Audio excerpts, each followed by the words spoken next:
यशोदानन्दन भज जनरञ्जन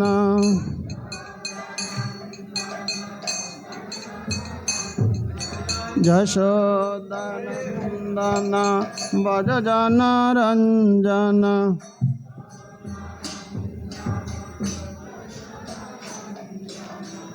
यमुना तीर वनचारी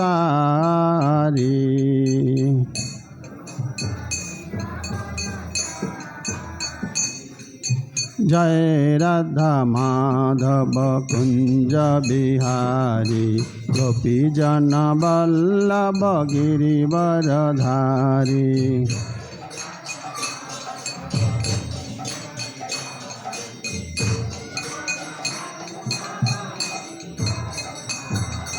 हरे कृष्णा कृष्ण कृष्ण हरे हरे हरे राम राम राम हरे हरे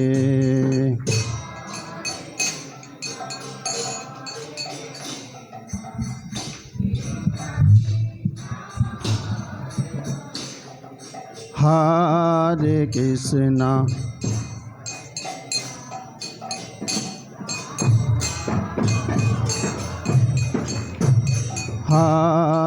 कृष्णा हरे कृष्णा कृष्ण कृष्ण हरे हरे हरे राम राम राम हरे हरे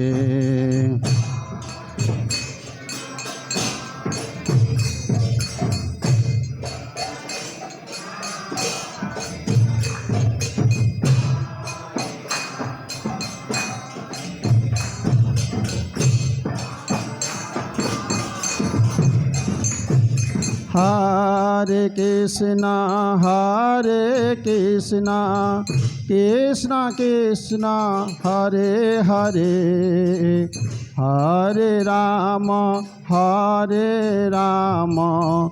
राम राम हरे हरे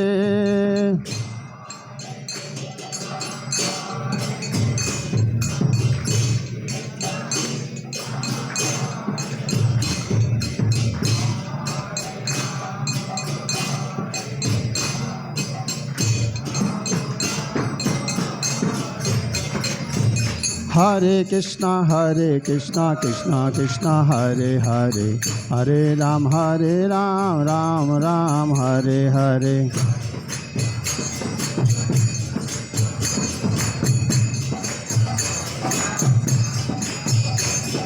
प्रभुपाद जय प्रभुपाद जय प्रभुपाद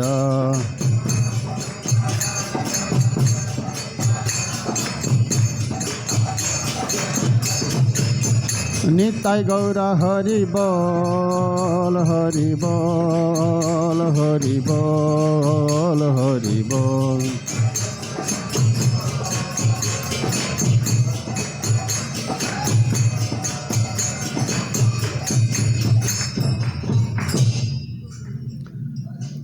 ओम नमः भगवते वासुदेवाय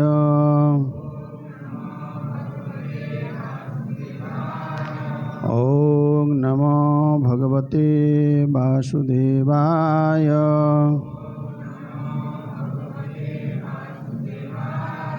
ओम नमो भगवते वासुदेवाय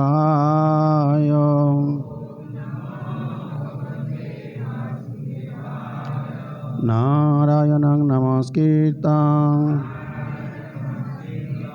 नरं चैव नरोत्तमं देवीं सरस्वतीं व्यासं ततो जयमुदीरये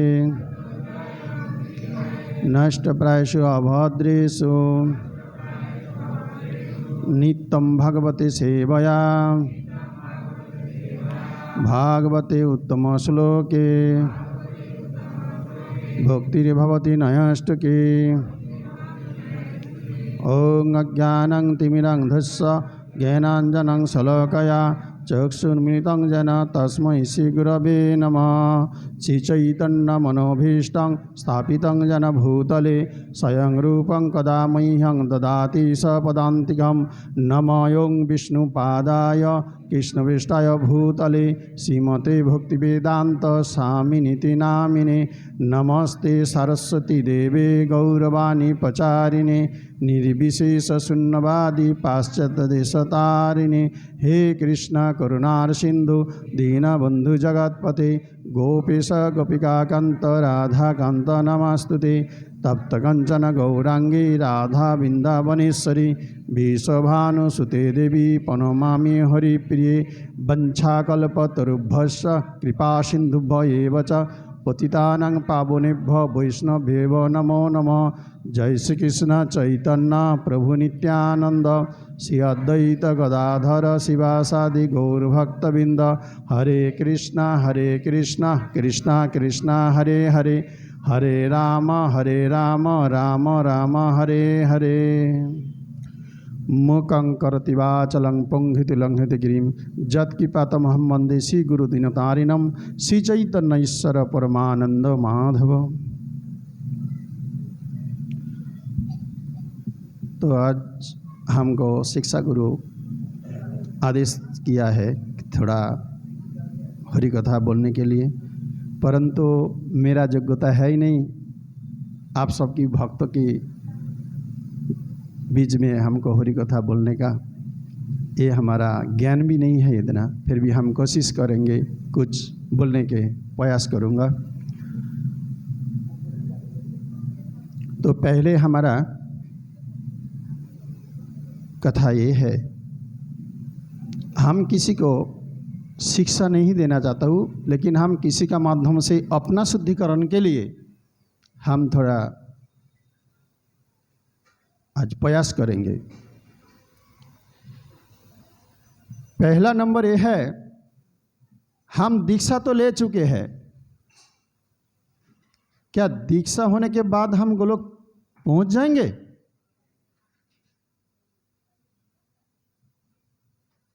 नहीं, ये दीक्षा जो हुआ है ये हमारा पहला जन्म कहता है शुद्धिकरण का। तो ये शुद्धिकरण अगर हम पूरा ना निभाए तो हमको भक्ति पद में बाधा होगी। जैसे गुरु महाराज के पास जब हम जाके दीक्षा का सूचना किया है कि हमको दीक्षा चाहिए,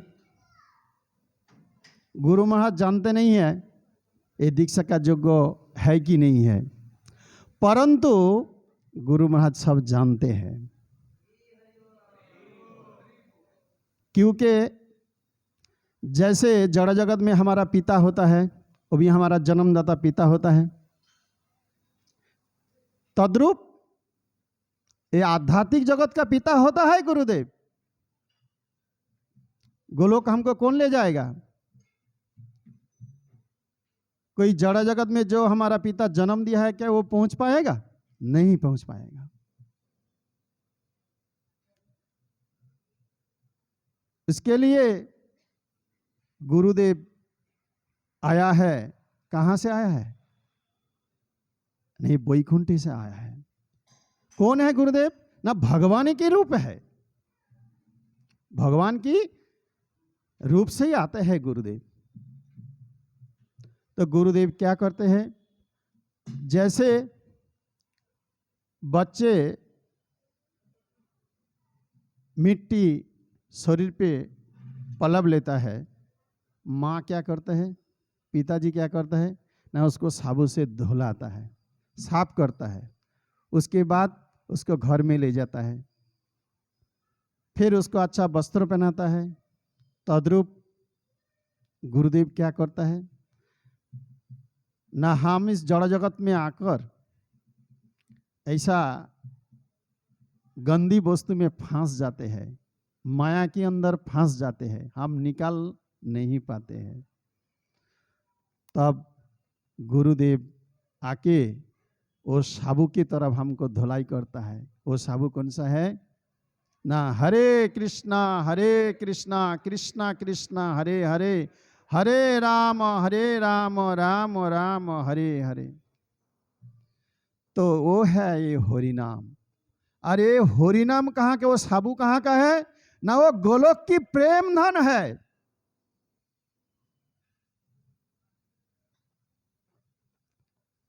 भगवान स्वयं वो नाम रूप के आते हैं एक कोली काल में।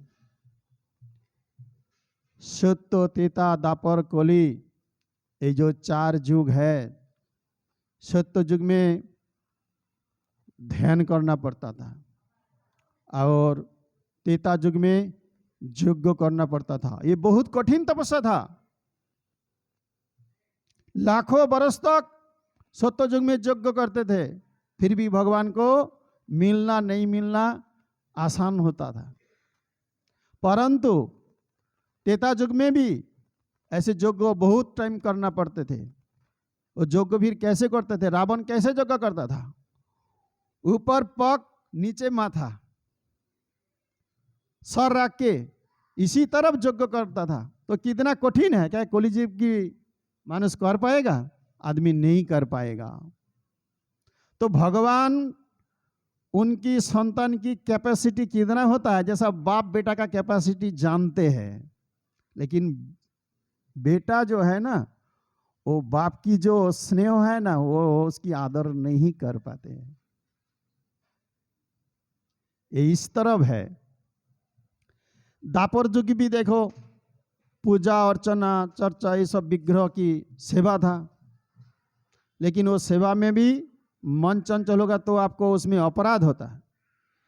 लेकिन दापर युग में कर पाते थे, मन इतना चंचल नहीं होते। परंतु कलियुग में जो है आदमी के पास इतना समय है ही नहीं, पहली बात। दूसरा बात यह है, वो इतना धैर्यशील नहीं हो पाएगा। तो महाप्रभु ऐसे कलियुग जीव के लिए सहज सरल उपाय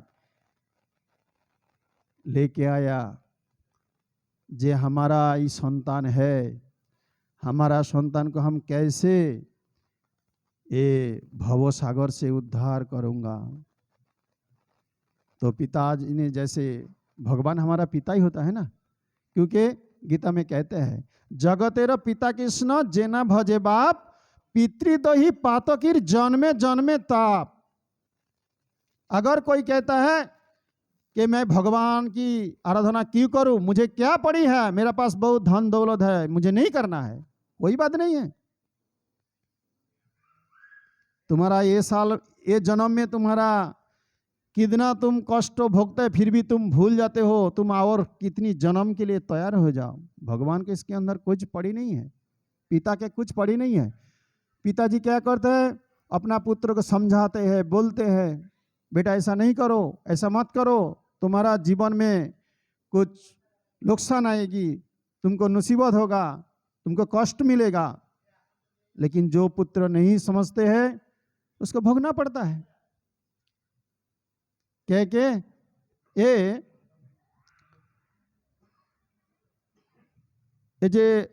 जो प्रकृति है ना, ये आपको छोड़ता नहीं है, वो समय पर आपको कैप्चर कर लेगा। जैसा ये संसार की अंधार में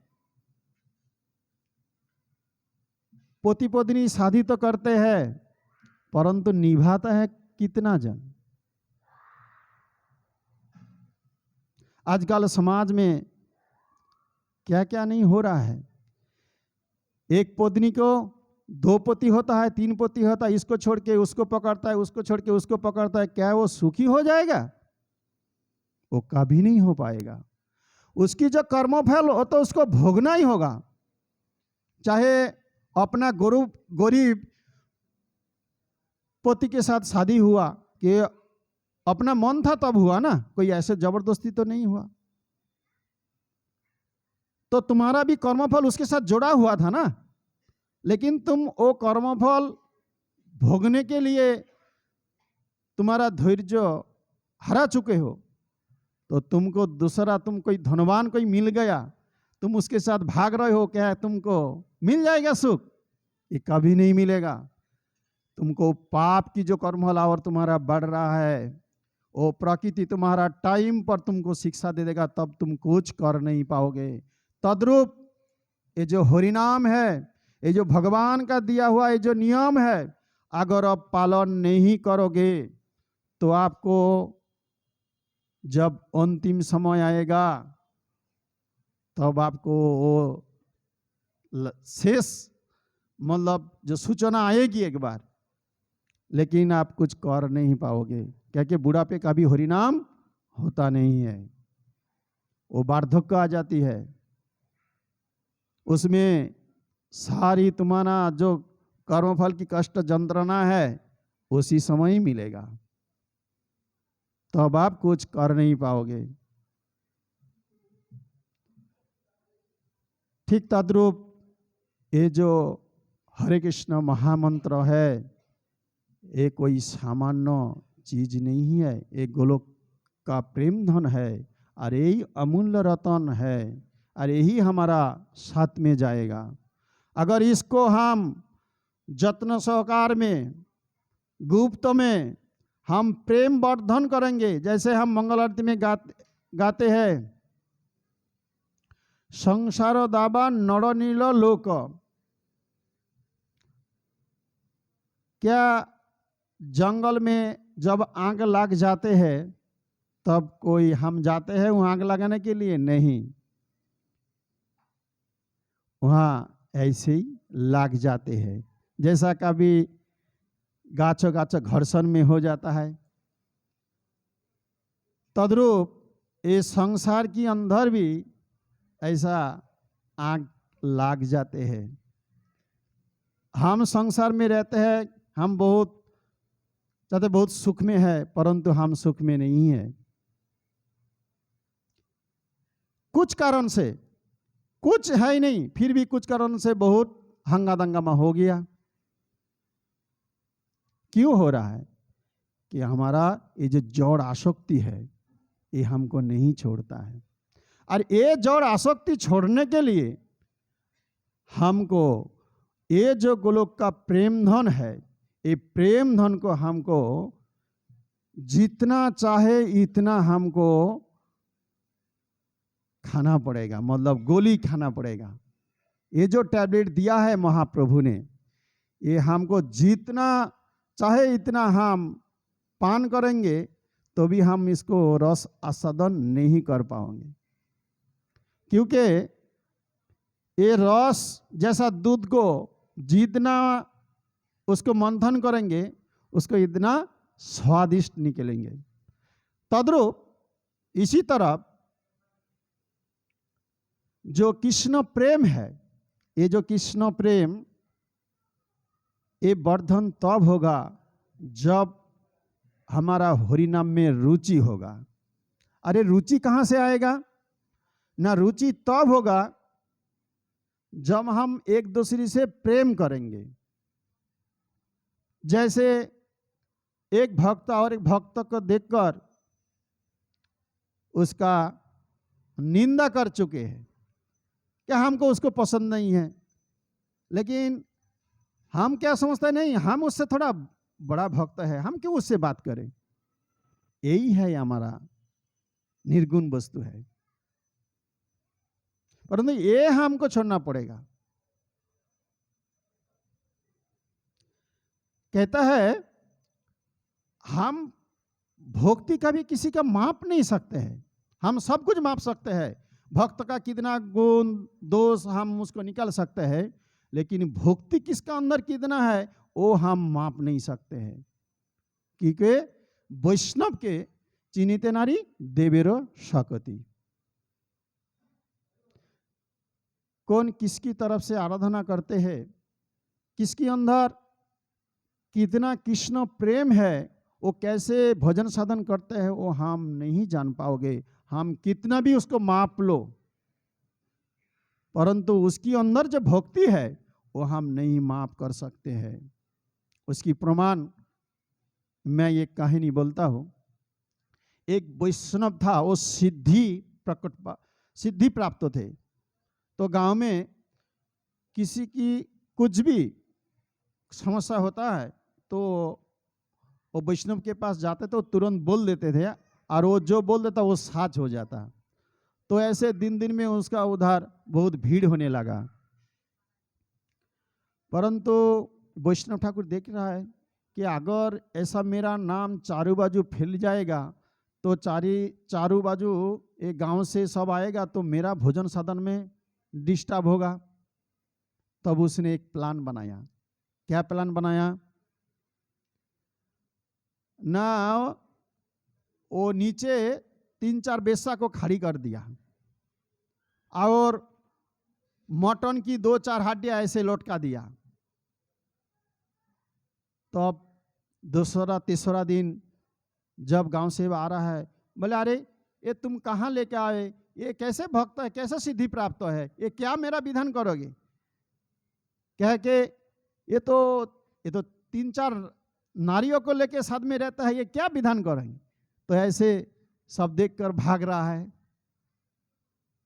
तब वैष्णव ने कहा यहाँ आप मेरा काम हुआ। फिर उसने आनंद से अपनी भगवान की जो प्रेम में मत हुआ। तो यही है वैष्णव का। इसीलिए किसी का हम भक्ति नहीं माप सकते हैं। उसका हम तिलक सभा देखते हैं, जप करता है, ऐसे चला जाता है, हम कह रहे हैं वो क्या, वो तो बात भी करते हैं।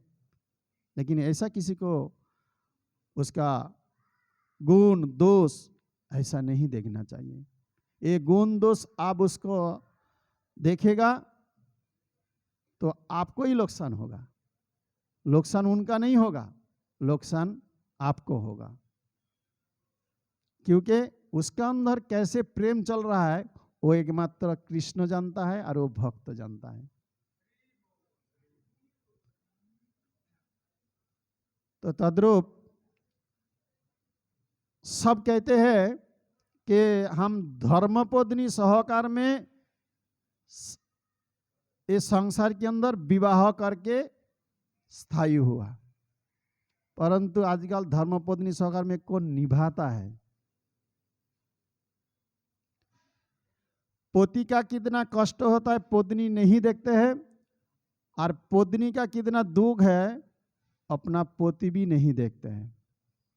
परंतु ये ना धर्म पत्नी हुआ और वो भी नहीं पोती का योग्य हुआ।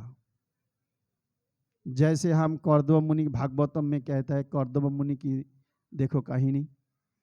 जो देवहूति जब राजा का कन्या थे,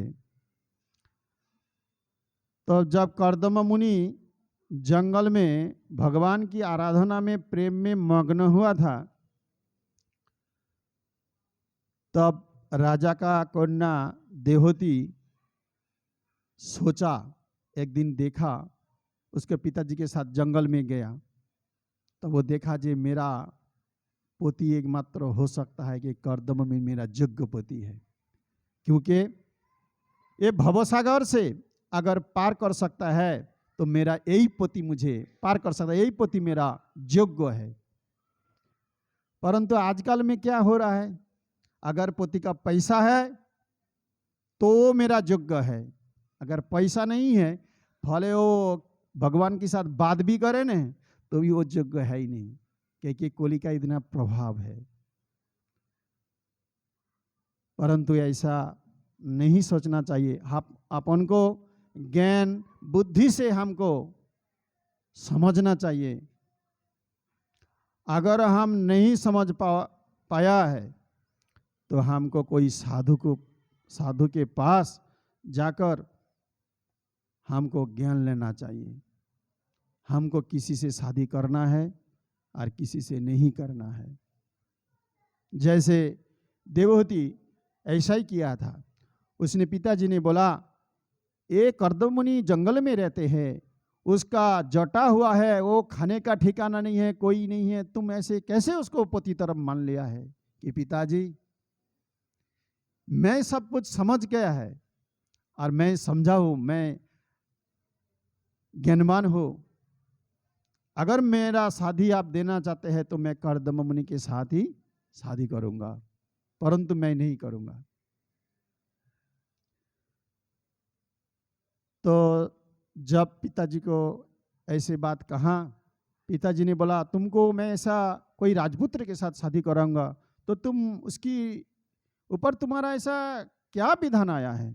तब पिताजी को समझाया, पिताजी, कृष्ण भक्त एकमात्र श्रेष्ठ होता है ये जगत में, और वो कृष्ण भक्त एकमात्र वही मुझे गोलोक वृंदावन में जहाँ मेरा नित्य आलय है वहाँ पहुँचा सकता है, बाकी कोई नहीं कर पा सकता है। क्या है कि एक राजा जब मर जाता है वो सारी राजत्व करता है, सोना दाना टाका पैसा भरपूर रहता है, परंतु जाने के टाइम एक सुई भी नहीं ले जा पाते हैं। परंतु जो धार्मिक होते हैं, जो कृष्ण प्रेम में मग्न रहते हैं, जो कृष्ण प्रेम सिवाय और कुछ नहीं जानते हैं, जो कृष्ण की आराधना करते हैं, वही मुझे ये भवसागर से पार कर सकता है। ठीक तद्रूप आजकल जड़ जगत में भी ऐसा दीक्षा लेने के विवाजुद भी स्त्री पति को सम्मान नहीं करते हैं, और स्त्री की जो जड़ जगतिक चेतना वो और ज्यादा हो जाता है। इसका कारण यही है कि हम कहते हैं नित्यम भागवतम सेवया।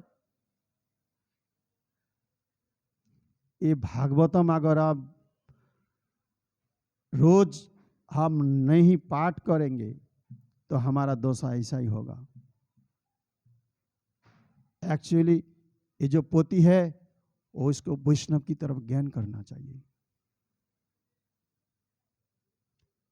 जैसे गुरु शिष्य के साथ कुछ मजाक की बात करता है, इसके मतलब ये नहीं है शिष्य गुरु के ऊपर कुछ भी बोल देगा।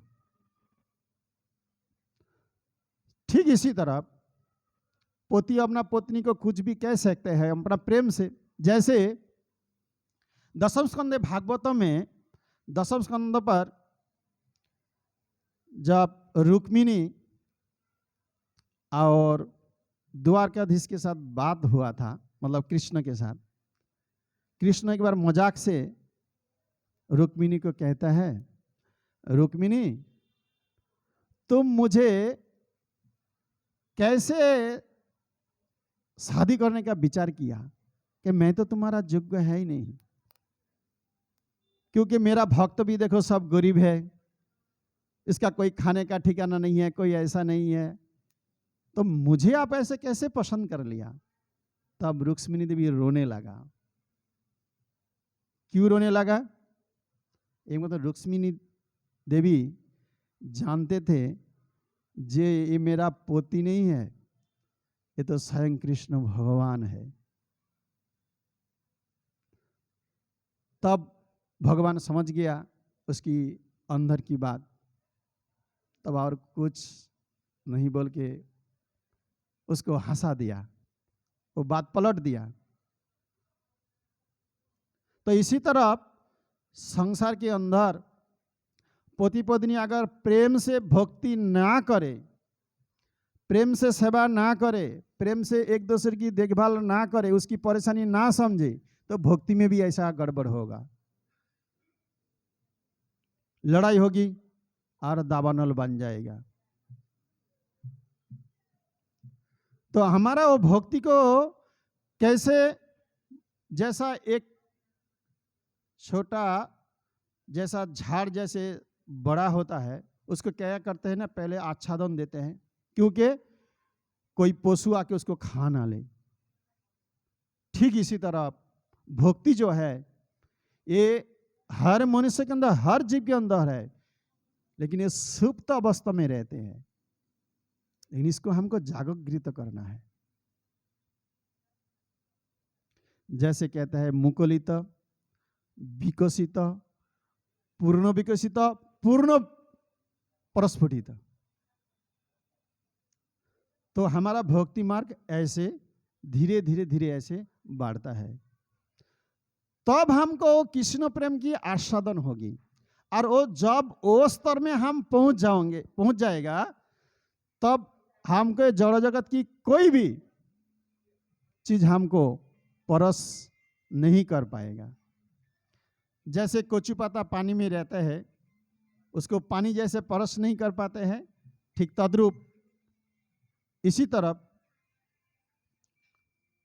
हमको ये जो कृष्ण प्रेम है, ये माया को परस नहीं कर पाएगा।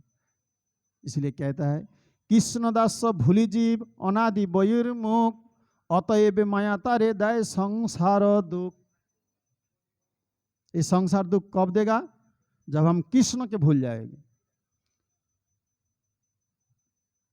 इसीलिए कहता है कृष्ण नाम कैसे करना चाहिए?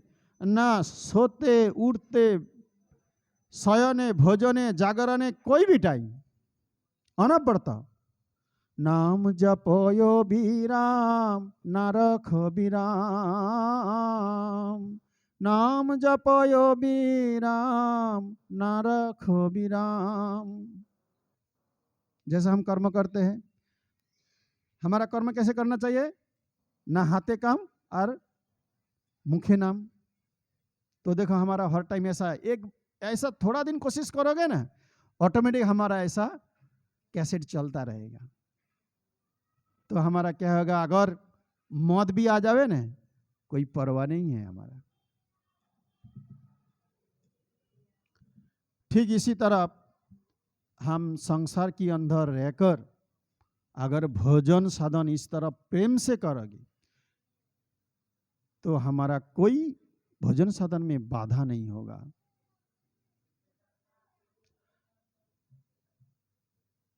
हमारा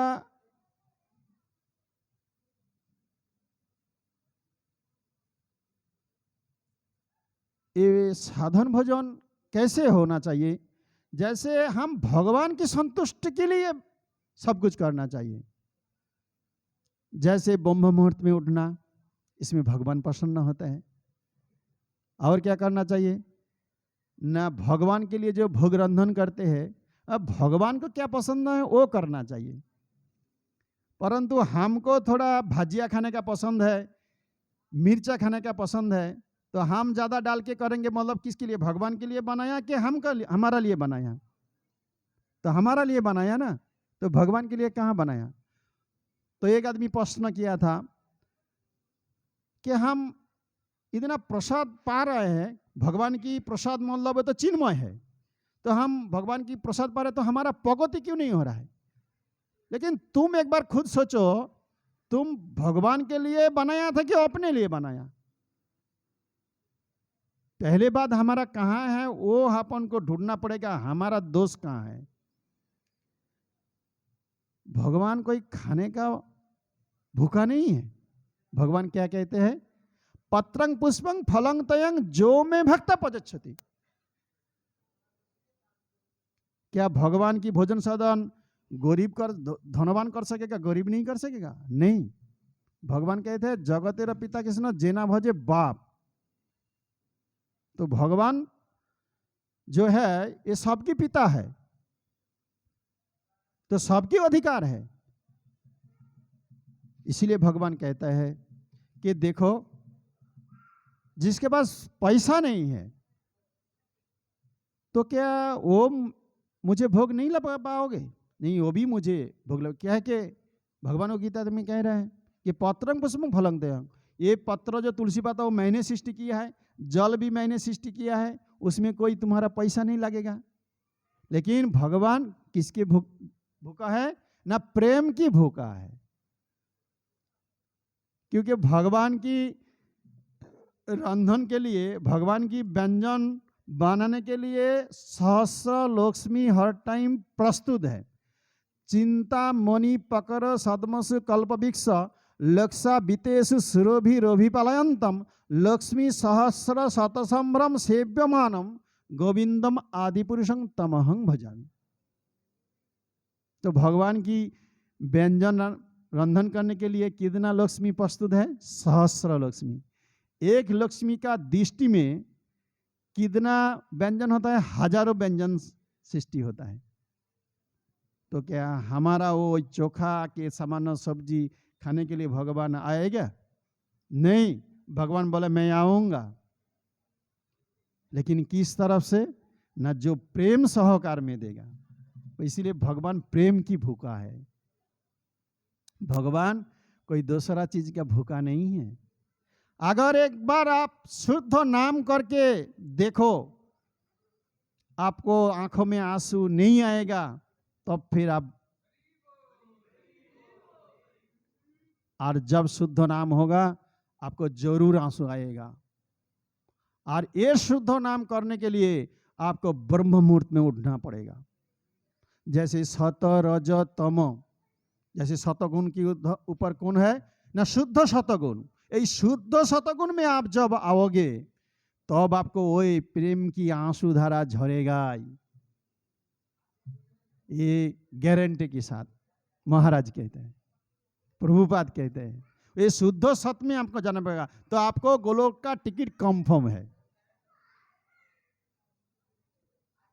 आपको तत्काल भी काटना नहीं पड़ेगा, रिजर्वेशन भी काटना नहीं पड़ेगा, वो आपको ऑटोमेटिक आपको मिल जाएगा। तो ये स्तर में हमको पहुंचना पड़ेगा, और उस स्तर में पहुंचने के लिए हमको थोड़ा तपस्या करना पड़ेगा। कोई सहज है, सरल है, कोई ज्यादा कोई सोतो तेता दापर जुग जैसा इतना कठिन नहीं है। अब एक बार ब्रह्म मुहूर्त में देखो, आपको कितना आनंद आता है।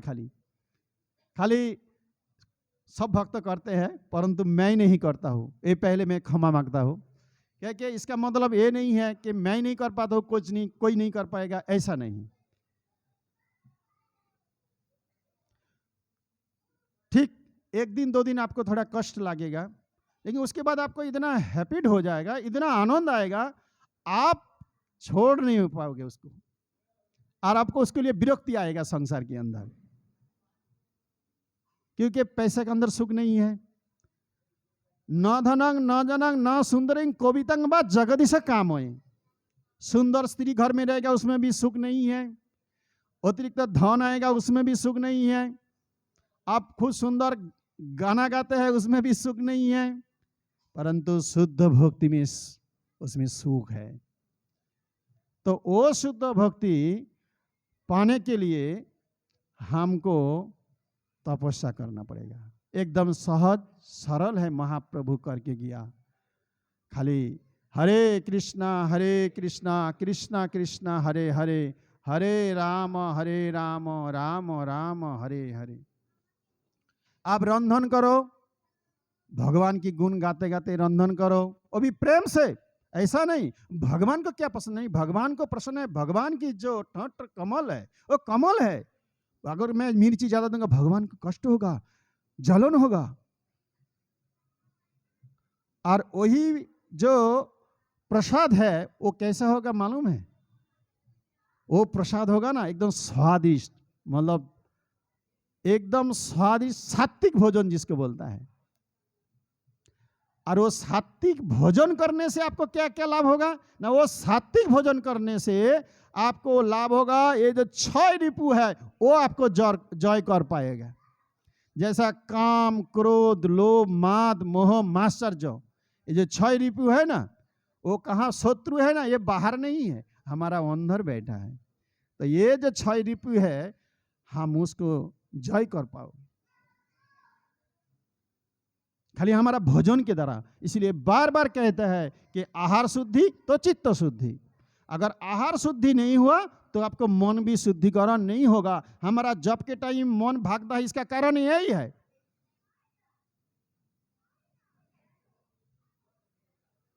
इसीलिए जो आदमी भगवान के लिए भोग रंधन करते हैं, पहले वो आदमी कैसा है हमको देखना चाहिए, वो आदमी कैसे रंधन करता है। तो इसकी एक कहानी सुनाता हूं। एक बार एक ब्रह्मचारी मुंबई में गया कुछ डोनेट कनेक्ट करने के लिए, तो एक धनवान का घर में गया है, वो कुछ डोनेट देगा ऐसा मंदिर के लिए। तो गया, उसको रात वहाँ रहा, तो थोड़ा देर हो गया, तो उसको जानता नहीं है जे ब्रह्मचारी ये लोग दूसरा जगह मतलब मंदिर के सिवाय कुछ प्रसाद नहीं लेते हैं, और वो भक्त भी नहीं था। तो वो जैसे होटल में से ऐसा भोजन मंगा लिया। तो अगर ब्रह्मचारी अगर बोलेगा जे कि नहीं मैं प्रसाद नहीं खाऊंगा, तो क्या करेगा, वो नाराज हो जाएगा। और मंदिर के लिए जो डोनेट आने वाला है, तो क्या भगवान के लिए काम है, तो वो रुक जाएगा। तो इसी तरह वो ऐसा सोच समझकर वो पा लिया। जब पा लिया तब रात को उसको समय हो गया, तब रात को उसको ऐसा सपना आया। कौन सा सपना आया? कि वो अपना माँ को मर्डर कर दिया। ऐसा ब्रह्मचारी का ऐसा सपना आ सकता है क्या? तब ब्रह्मचारी वो तुरंत समझ लिया जे इसका कारण क्या है। तब सुबह उठा, नया धोया, तैयार हुआ। उसके बाद वो व्यक्ति की जो घर की मालिक है उनको बुलाया, जे कल रात को आप जब मेरे लिए भोजन लाया था वो कहाँ से आया था? कि वो तो मैंने होटल में से मंगाया। तो बोला आप होटल में से मंगाया? ठीक है, कौन सा होटल में से मंगाया? ना वो ऐसा होटल में से मंगाया। तो वो ब्रह्मचारी उनके साथ वो होटल में गया। तो किसने रंधन किया? कि ये व्यक्ति ने रंधन किया है। तो उनको बुलाया, बोला आप जो कल रंधन किया कैसे बनाया? कि मैं मेरा माँ को गांव में से मर्डर करके आया था, वो चिंतन किया था मैं। तब ब्रह्मचारी समझ गया है, इसीलिए मेरे को वो चिंतन है, इसीलिए कहता है कि आहार शुद्धि तो चित्त शुद्धि। इसीलिए अपना घर की जो स्त्री है ये मेन है, हमारा भक्ति का अंग है। कि हम रंधन नहीं कर पाते हैं, इनका हाथों में ही है, लेकिन उनको अच्छी तरफ से शुद्धिकरण से ये रंधन करना चाहिए। जैसे रंधन होगा, जैसे भगवान के लिए प्रेम की रूप में ये रंधन होगा, और उसी रंधन की जब भोग भगवान का लगेगा, भगवान भी वो वैकुंठ में से दौड़ के आएगा वो पाने के लिए। और वो प्रसाद जो जो आदमी पाएगा उसकी अंदर वो कृष्ण चिंतन होगा, उसकी जॉब में कोई उसमें बाधा नहीं होगा, और उसकी जो जॉब जो होगा ना, तब वो कृष्ण प्रेम में इतना मग्न हो गया जब उसको आंखों में से आंसू आएगा। इसीलिए बार बार कहते हैं शास्त्र में कि चित्त शुद्धि, आहार शुद्धि तो चित्त शुद्धि। इसीलिए हमारा भक्तगण को जहां सहां इधर उधर भोजन नहीं करना चाहिए। कारण यही है। इसीलिए दीक्षित भक्त के सिवाय किसी रंधन नहीं पाते हैं कोई भक्त।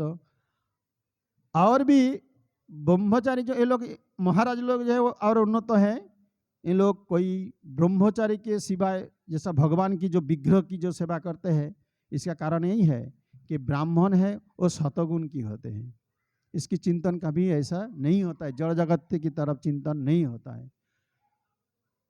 क्योंकि आजकल की जो फैशन होगी, या दीक्षित माता जी भी क्या क्या करते हैं कि नारी कहता है लक्ष्मी स्वरूपा है। क्या आजकल नारी लक्ष्मी स्वरूपा की आचरण करते हैं? देखो किसी का सर में वो पलप नहीं होता है, जैसा घोमटा कहता है ना, वो कम होता है।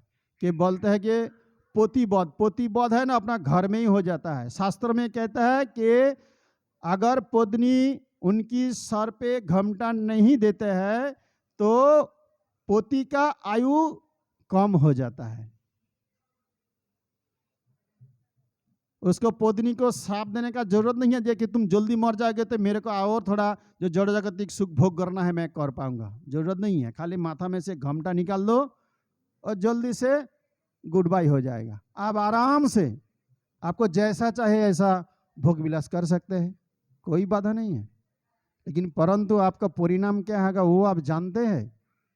एक कर्म बंधन में आप ही खुद फंस जाओगे। इसीलिए नित्यम भागवतम सेवया, इसका कहना मतलब ये है रोज, समय हो गया, रोज ग्रंथ अध्ययन करना चाहिए। और ग्रंथ अध्ययन करने से भी अगर हम पालन नहीं करते हैं तो एक ग्रंथ अध्ययन की कोई मूल्य है ही नहीं। ये करना चाहिए। अगर कोई एक ग्रंथ की तरफ आचरण करे, भक्ति करे, उसको गोलोक की जाने का टिकट लेने का जरूरत है ही नहीं। प्रभुपाद पहला गेट में बैठा है, आ जाओ, कंफर्म है।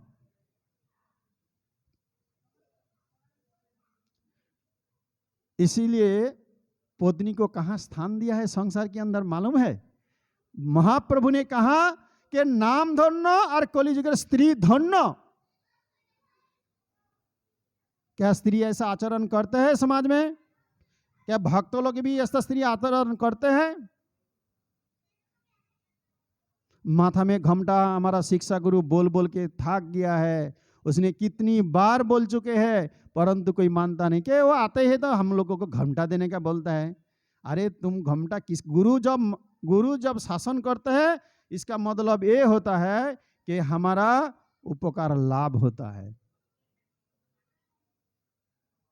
अगर एक घमटा देके कोई भी स्त्री अगर बाजार में भी निकले जाए ना, किसी का कितना भी मतलब नीचे स्तर की भी आदमी होगा ना, उसको आंख ऊंचा करके देखेगा नहीं, उसकी माँ की तरफ उसकी नजर आएगी। प्रभुपाद ने कहता है पर स्त्रीसु मातृदारेसु पर दुर्वसु लोभष्टवा।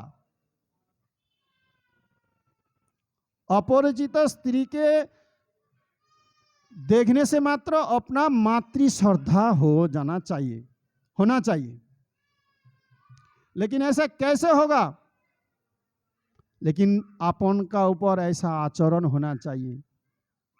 उसकी जगह आजकल क्या हो रहा है, भागवतम में साफ लिखेला है कि पत्नी को घर में कैसे रहना चाहिए और बाहर क्या रहना चाहिए। पत्नी को घर के अंदर उसको साज सुज्जित भूषण की तरफ रहना चाहिए, सुंदर, स्पष्ट लिखेला है, सुंदर सज्जित तरफ से रहना चाहिए पति के सामने। और बाहर कैसे जाना चाहिए? जैसे भिखारी की तरफ, क्योंकि कोई पर पुरुष की उसके ऊपर नजर ना आवे, तुम्हारा भक्ति का तो नष्ट नहीं होगा। और एक स्त्री भी अगर इस श्रद्धा आचरण से बाहर नहीं, उसको देखने से ही जो भक्त नहीं है, जो अभक्त है, वो भी भक्त बन जाएगा। क्योंकि स्त्री एक भोग्य वस्तु होता है। अगर कोई स्त्री अगर भोजन साधन में लिप्त जाए तो ऐसा कोई भी काम पुरुष होगा वो भी उसको चरण में सर झुक जाएगा उनका। इसीलिए कलियुग का नाम धन्य और कलियुग का स्त्री को धन्य कहिए। और कलियुग स्त्री क्या, आजकल की स्त्री क्या जान लिया कि हमारा पोती जितना पूर्ण करेगा उसको 50% मुझे बैठे बैठे मिल जाएगा। परंतु कैसे मिलोगे मालूम है? शास्त्र में ये भी लिखेला है, मिलेगा तब जब तुम अपना पोती के साथ धर्म पत्नी सहकार में उसको निभाओगे जीवन, तब तुमको मिलेगा।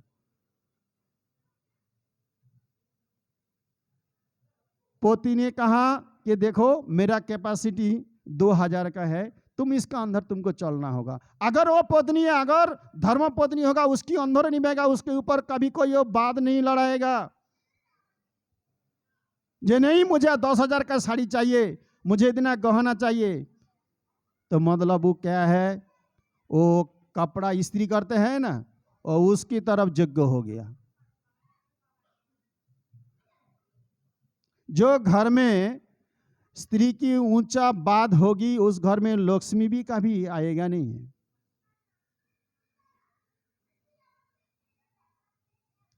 शास्त्र में तो और कठिन कठिन शब्द लिखेला है। हमारा शिक्षक गुरु तो खाली थोड़ा सा बोलते हैं कि आप लोग माथा में सर पे घमटा रखो, इतना ही कहता है। किंतु शास्त्र में क्या क्या लिखेला है कि पोतनी को कैसे सोना चाहिए मालूम है?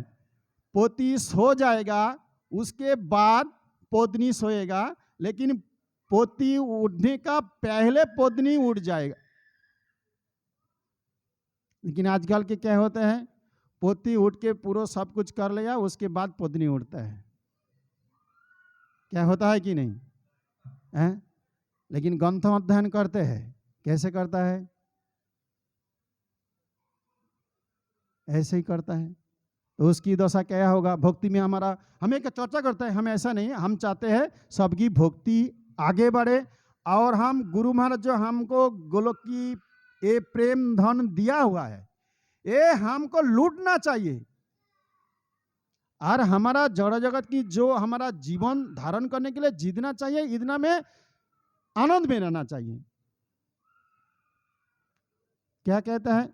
चक्षु दान दिल जय जन्मे जन्मे प्रभु से दिव्य ज्ञान हृदय प्रकाशित प्रेम भक्ति जहा होते अविद्या विनाश जाते वेदे गाए जाहार चरित श्री गुरु करुणार सिंधु अधम जनार बंधु लोकनाथ लोकेर जीवन हा हा प्रभु कर दया देह मोरे पद छाया एबे जज घुसुक्ति भुवन, एबे जज घुसुक्ति भुवन। और हम सब क्या करते हैं? हम नहीं, हाँ मैं कहता हूँ कि नहीं, त्रिभुवन का और जितना जड़स होगा ये हमको आस्वादन करने का है। और हम गुरु महाराज के पास दीक्षा ले चुके किसके लिए? ना गोलोक की जाने के, हमारा नित्य आलय है। तो कैसे होगा? कैसे कम बनेगा? ऐसे कम बनेगा नहीं, ऐसे नहीं बनेगा।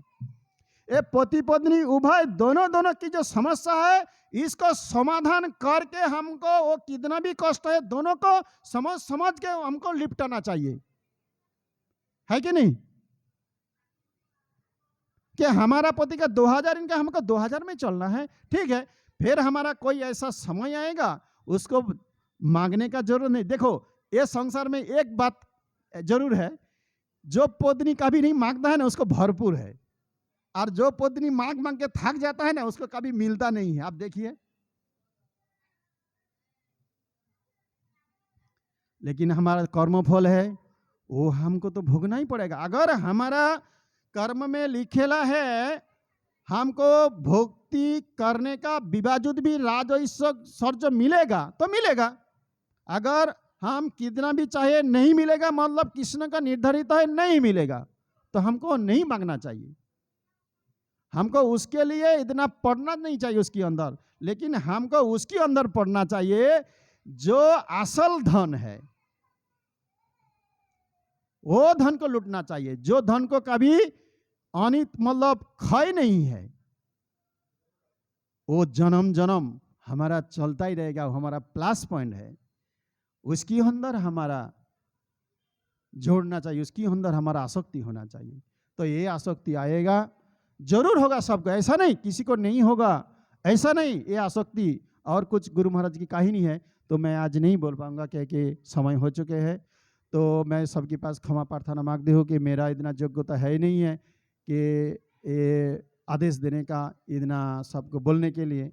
तो मैं एक ही बोलना चाहता हूँ कि हमारा जो इस्कॉन का भक्त पहले का जो स्वरूप, पहले का जितना प्रभुपाद के हमले गुरु महाराज के बोले जो आचरण जो था, धीरे धीरे थोड़ा लोप हो रहा है। तो ऐसा ना हो, क्योंकि हमारा अभी इस्कॉन का कितना है, 10,000 बत्सर प्रभुपाद ने निर्धारित किया है।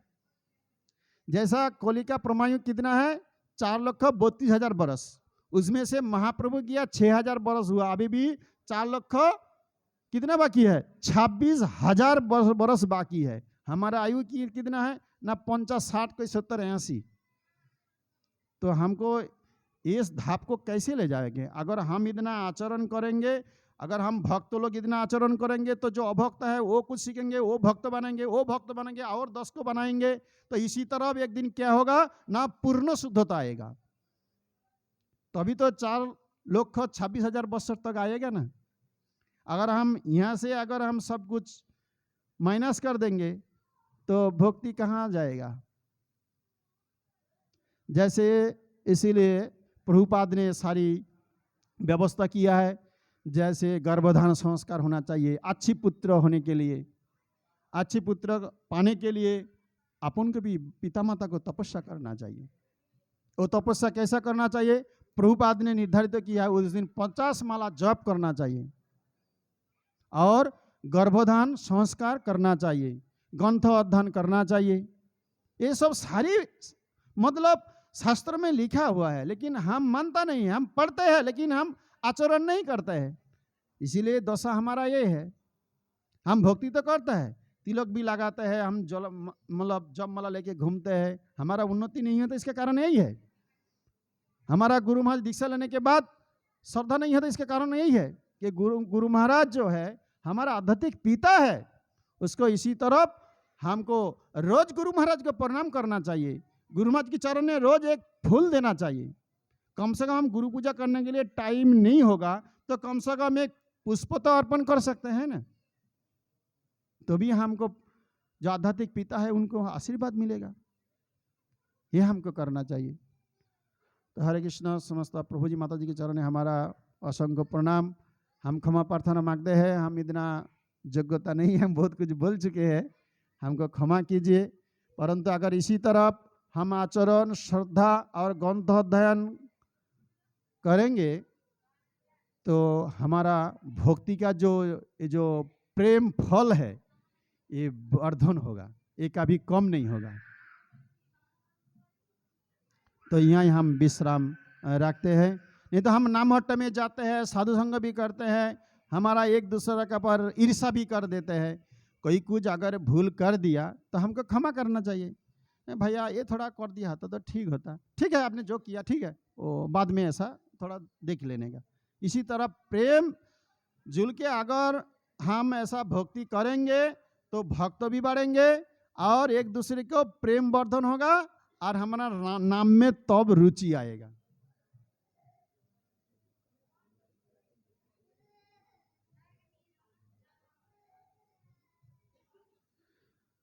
अच्छा, हरे कृष्ण।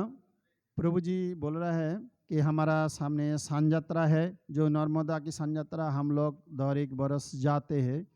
तो अगर किसी को जाना चाहते हैं तो प्रभु जी के पास नाम लिखाए। तो समय कम है, जैसा अभी कितना 3-4 दिन, काल का दिन ही खाली बाकी है।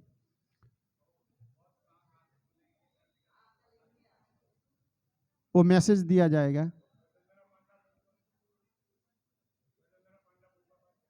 हाँ, गजेंद्र पांडा प्रभु के पास। भाई ये प्रभु का नंबर लीजिए ना, तो आपको, और जयेश प्रभु लिख रहा है, और जयेश प्रभु के पास आप सब नाम लिखाइए। और जो भी लक्ष्मी है खाली भक्तों को ही ले जाएंगे, कह के जो अभक्त लोग जाते हैं बोलते हैं हम बीड़े सिगरेट नहीं पाएंगे, लेकिन फिर भी वहाँ जाके ऐसा गड़बड़ कर देते हैं तो क्या भक्त लोग को बहुत डिस्टर्ब होता है।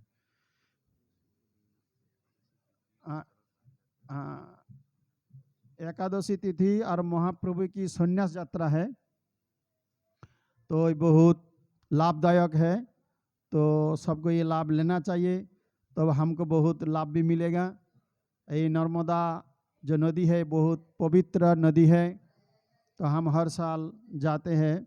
तो इस साल में भी ऐसे व्यवस्था किया है। तो हमारा जयेश प्रभु के पास, जगन्नाथ परमेश्वर प्रभु के पास आप सब नाम लिखाइए। और एक बास फुल हो गया तो आप लोग देखो नाम लिखेंगे तो उसे बास बुकिंग करेंगे, नहीं तो आधा बास बुकिंग होगा तो क्या आधा का पैसा तो पूरा लेगा। तो नुकसान क्या है? ये नाम हट्टा का नुकसान है, मतलब हमारा नुकसान है। ये हमको सोचना चाहिए। तो इस तरफ अगर हम समझेंगे तो हमको क्या लाभ मिलेगा ना? नित्यानंद प्रभु की कृपा मिलेगा। नित्यानंद प्रभु की कृपा मिलेगा तो प्रभुपाद की कृपा मिलेगा, और प्रभुपाद की कृपा मिलेगा तो गुरु महाराज की कृपा मिल जाएगा। देखो एक साथ में कितना काम होता है। हमको नित्यानंद प्रभु की लाभ लेने के लिए हमको नामहट्ट इस तरफ मतलब प्रगति करना चाहिए, इतना मतलब प्रचार करना चाहिए, तब हमको ऑटोमेटिक वो कृष्ण प्रेम आ ही जाएगा। इसमें कोई चिंता नहीं है, लेकिन आचरण हमको करना पड़ेगा। और हर टाइम प्रेम से, एक भक्त और भक्त के देखने से हमारा ईर्षा ये नहीं चलेगा। ईर्षा है ना, ये हमारा भक्ति का नाश है, सर्वनाश है, हमारा कृष्ण प्रेम से दूर कर देगा। इसीलिए कहता है कृष्ण दास भूली जीवनादि बहिर्मुख अतएव माया तारे दया संसार दुख। ये संसार की जो दुख है ना, वो आपको इसमें डुबाएगा और ऊपर ले जाएगा, डुबाएगा ऊपर ले जाएगा, फिर आप थक जाओगे। हरे कृष्णा कृष्ण कृष्ण हरे हरे, हरे राम राम राम हरे हरे। तो आजकेर कथा एखाने विश्राम। हरे कृष्णा। सबाई प्रसाद लेके ही जानेगा। तो सबाई नाम लिखाए प्रभु के पास।